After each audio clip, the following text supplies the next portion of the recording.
नमस्कार साथियों, good morning to all of you.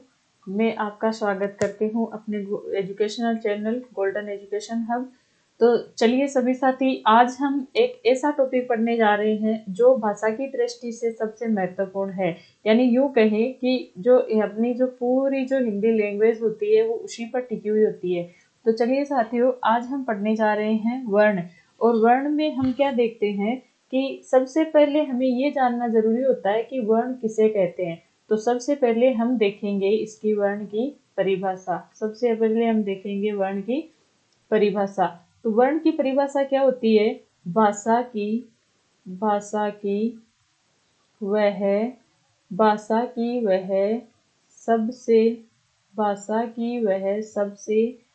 छोटी इकाई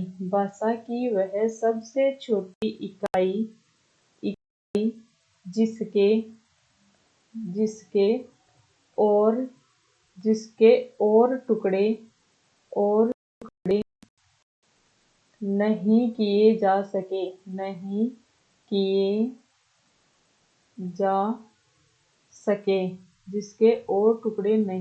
जा सके उसे हम क्या कहते हैं? वर्ण कहते हैं।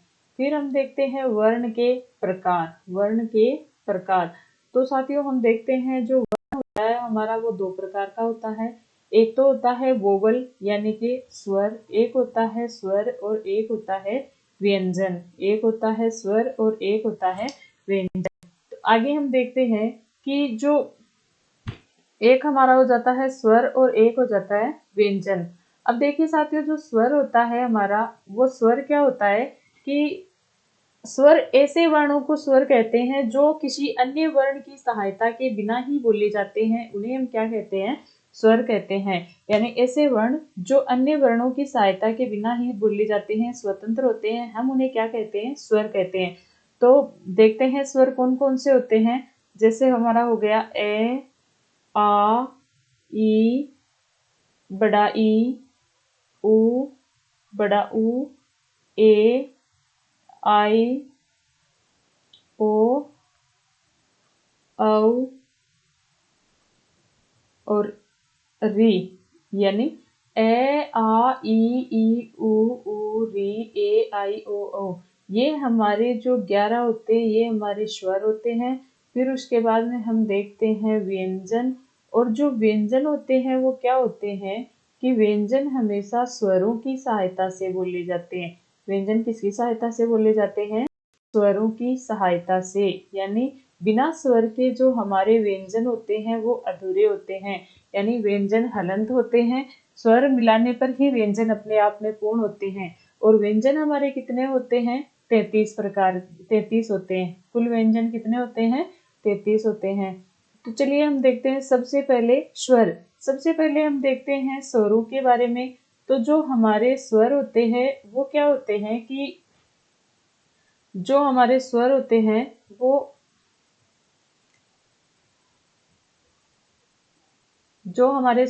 हैं पहले हम उनको अलग अलग डिवाइड करते हैं।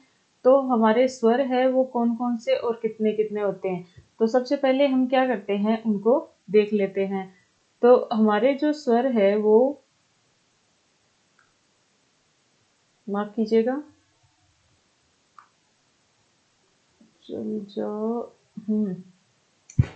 हमारे जो स्वर होते हैं, सबसे पहले हम स्वरों के बारे में ही देखते हैं। तो हम स्वरों को मुख्य रूप से 3 भागों में बांटा गया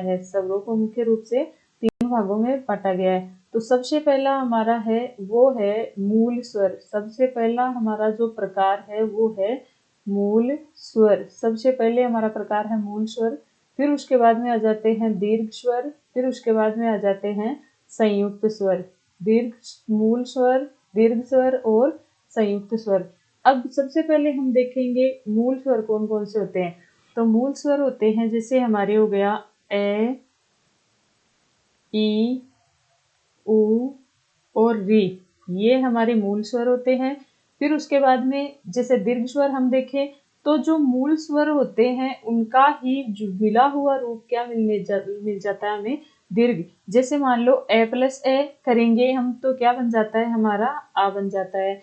फिर उसी प्रकार अगर हम ई प्लस ई करेंगे तो बड़ा ई बन जाएगा, उ प्लस उ करेंगे तो बड़ा उ बन जाएगा।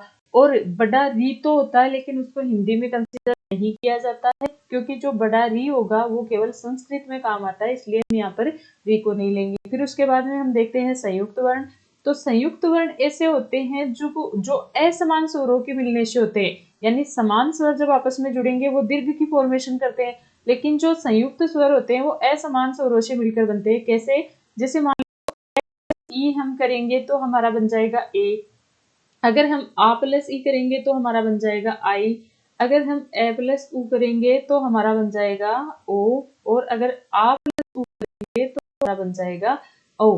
तो इस तरह से स्वरों के हमने 3 भाग कर दिए थे, मूल स्वर, दीर्घ स्वर और संयुक्त स्वर। फिर उसके बाद में जिसे हमारा है कि एक और हमें देखने को मिलता है प्लुत स्वर, एक हमें देखने को मिलता है प्लुत स्वर। प्लुत स्वर में क्या होता है? प्लुत स्वर में जैसे मान लो हमने लिखा ओम, हमने लिखा ओम, तो इस तरह से हम क्या करते हैं कि इसको बोलने में हम 3 गुना समय लेते हैं, यानी मूल स्वर को बोलेंगे तो समय कम लिया जाएगा, दीर्घ स्वर में मूल से थोड़ा दुगना समय लेंगे, और संयुक्त स्वर में क्या करते हैं कि बोलते तो इनको भी दीर्घ स्वर के हिसाब से ही है, इसमें भी जो मात्रा होती है वो इनके समान ही, जो मात्रा समय की जो मात्रा लगती है वो इसके समान ही लगती है। लेकिन क्या होता है कि ये जो संयुक्त स्वर है ये जो असमान स्वरों से मिलकर बनते हैं, जबकि दीर्घ स्वर है वो समान स्वरों से ही मिलते हैं। तो चाहे दीर्घ स्वर हो चाहे संयुक्त स्वर हो, इनमें मात्रा मूल स्वर से दुगुनी लगती है, जबकि प्लुत स्वर में मात्रा 3 गुनी लगती है। फिर उसके बाद में हम देखते हैं हमारे जो व्यंजन थे उनको देखते हैं, लेकिन उससे पहले हम देखेंगे कि हमने 2 अक्षर और 2 वर्ण हमने छोड़े थे, एक तो था अंग और। अब देखिए साथियों, जो अंग अह है ये क्या होते हैं कि ये न तो हमारे स्वर है और न ही क्या है, व्यंजन है। ये अयोगवाह ध्वनियां है। ये क्या है? अयोगवाह, अयोगवाह ध्वनियां, अयोगवाह ध्वनियां है।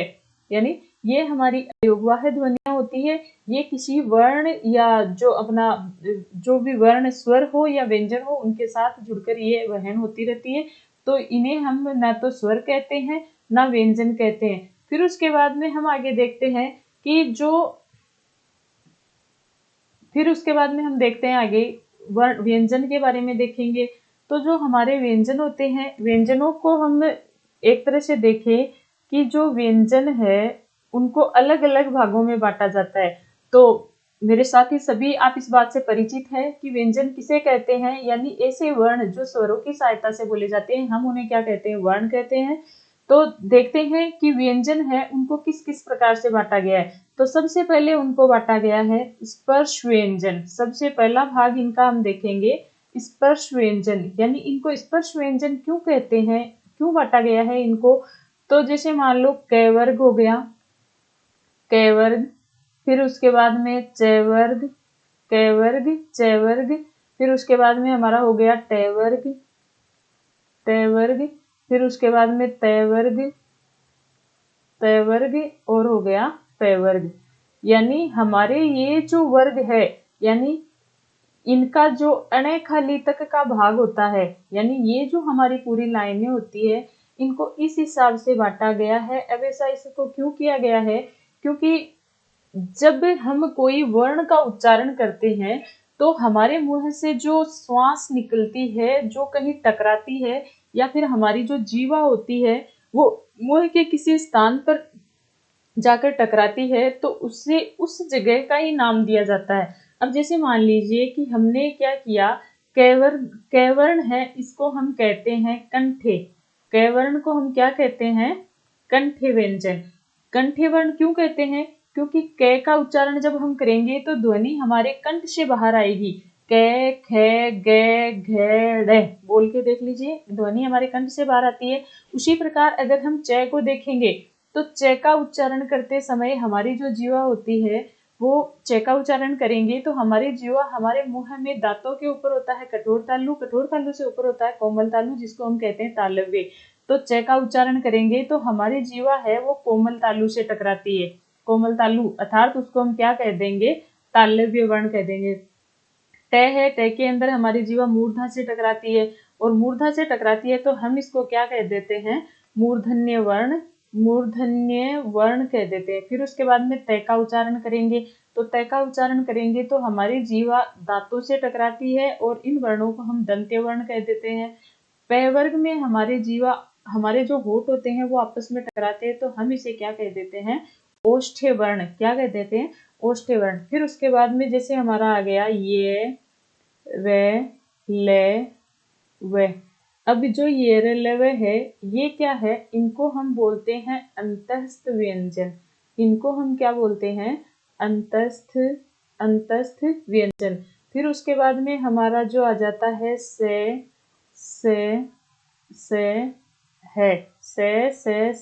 है, इनको हम क्या बोल देते हैं कि इनको हम बोलेंगे ऊष्म व्यंजन। इसको हम क्या बोलेंगे, ऊष्म व्यंजन। इनको हम बोल देते हैं ऊष्म व्यंजन। ऐसा क्यों होता है, क्योंकि जब से का हम उच्चारण करते हैं तो हमारे मुंह से जो श्वास है वो सीधा बाहर निकलती है, इसलिए हम कहते हैं इसे ऊष्म व्यंजन। फिर उसके बाद में अगर हम आगे देखें तो इसमें क्या होता है कि जो ऊष्म व्यंजन के बाद में अब हमें एक और देखने को मिलता है, जैसे आपने नाम सुना होगा, देखा होगा कि दो वर्ण होते, एक तो होता है ड और एक होता है ढ। यानी ये क्या होते हैं, इन दोनों वर्णों को हम क्या बोलते हैं, उत्क्षिप्त व्यंजन। इन दोनों को हम क्या बोलते हैं, उत्क्षिप्त